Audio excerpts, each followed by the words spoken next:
À notre émission cette semaine, nous vous présentons encore une fois la vie des Congolais ici à Montréal, la vie africaine, avec donc Mozafrica.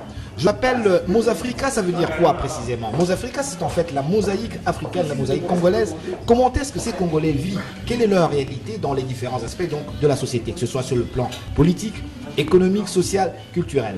Eh bien, ce soir, nous faisons un petit peu un tour, encore une fois, de la vie de Montréal. On rencontre, pourquoi pas, des Congolais et aussi des Gabonais.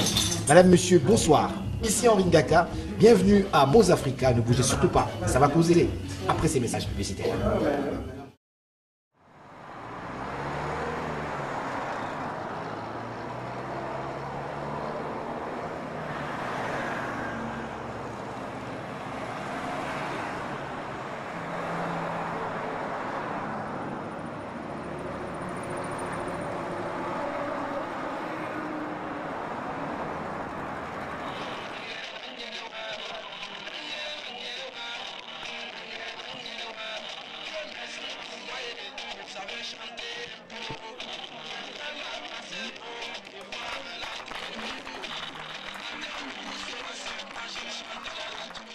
On vient de voir ce défilé de mode.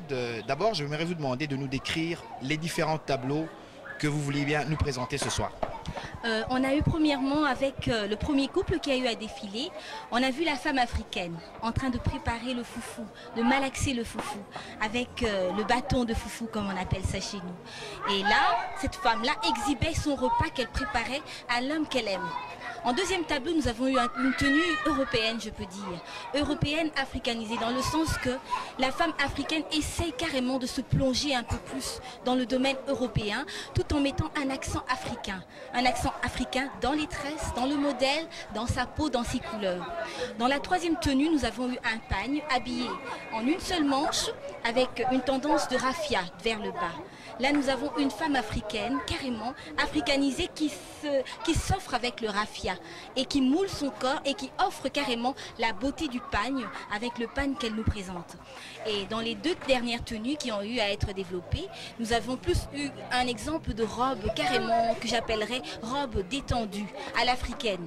Détendue à l'africaine, un mélange de bazin et de pagne africain, ce qui donne un tonus, une beauté et une vivacité dans les couleurs. Alors, quand on vous entend, ça devient très intéressant, très attirant. Je m'arrête sur un mot. Pour vous, votre africanité, c'est vraiment très important. Oui, parce que je me dis que l'Afrique, c'est quelque chose qui est dans le sang. L'Afrique, c'est les couleurs. L'Afrique, ce sont les motifs. L'Afrique, c'est le teint parfumé de la femme africaine. L'Afrique, c'est le sourire africain. L'Afrique, ce sont les yeux africains. Et je me dis que tout ce qui fait africain est vraiment à développer et n'est pas à négliger. Bon. Alors, je sais qu'il y a un certain nombre de téléspectateurs et téléspectatrices de Montréal qui vous regardent ce soir.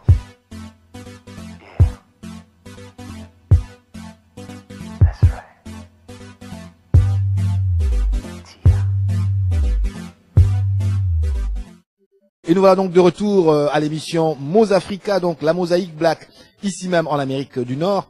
Nous sommes à Montréal. Pour ceux qui venaient de vous joindre à nous, donc merci d'être là.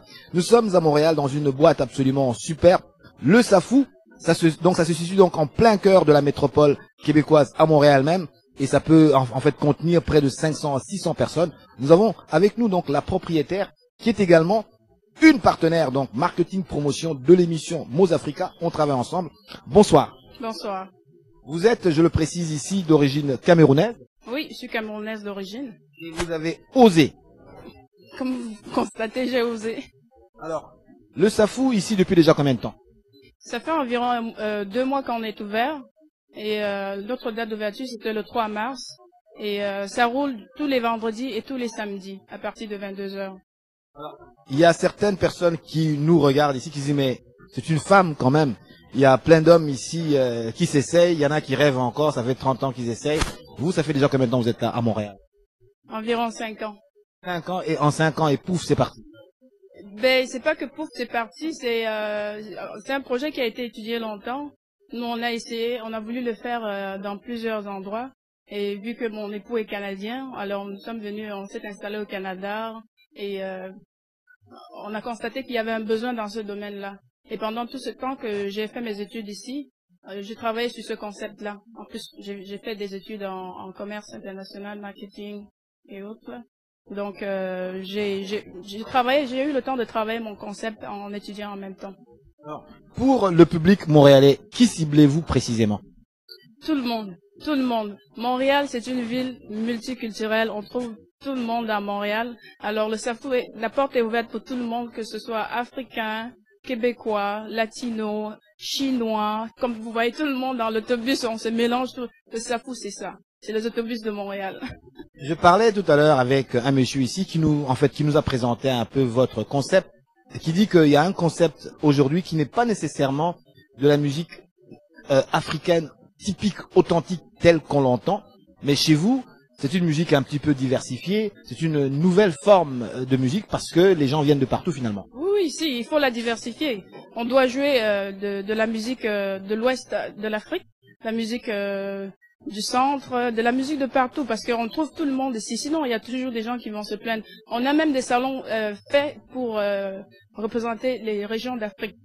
On a jusqu'à l'Afrique du Nord, on a l'Afrique du Sud, on a tout, on a pensé à tout le monde dans le Safou.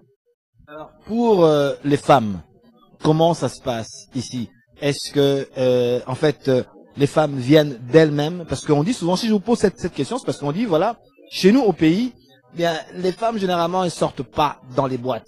Si une femme sort, elle sort avec son mari. Mais sortir comme ça, samedi soir avec des amis, aller danser, aller se faire draguer même, c'est plutôt rare. Ici à Montréal, qui vient ici? Parce que si on part de ce principe-là, ça veut dire que les Africaines ne sortiraient pas. Ben écoutez, vous dites se faire draguer, toutes les femmes voudraient qu'on les drague. Se faire draguer, ça veut dire qu'on est belle.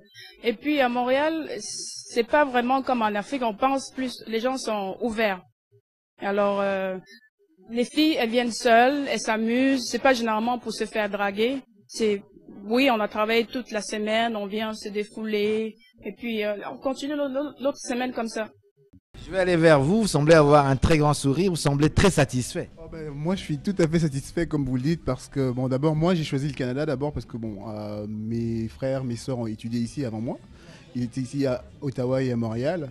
Alors, juste après mon bac, pour choisir l'université, j'avais le choix entre les États-Unis, New York en particulier, et Montréal. J'ai tout de suite tablé sur Montréal parce que je retrouvais un peu ici, en fait, le côté européen, français et nord-américain. Donc, la culture se mélange et comme je suis un peu...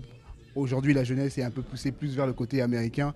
Donc, je me suis dit, pourquoi ne pas venir tester cette culture qui est à la fois européenne, française entre autres, et nord-américaine. Et voilà, c'est déjà la fin de cette émission. Nous espérons qu'elle a su encore une fois vous plaire. Je vous rappelle rapidement, cette émission vous arrive de Montréal, a été préparée ici même à Montréal, donc la belle métropole québécoise. Si vous désirez prendre de la pub, pourquoi pas, des sponsors, parce qu'on en cherche, on veut vivre, on veut que l'émission continue chaque semaine chez vous à Kinshasa et pourquoi pas à Brazzaville. Voilà, donc c'est tout pour nous ce soir. Si vous avez des sujets à nous proposer, n'hésitez pas à nous écrire donc à l'adresse qui apparaît ici même au bas de l'écran de télévision. Ici Henri Ngaka, toute l'équipe, je vous dis grand merci, au revoir et gardez le sourire.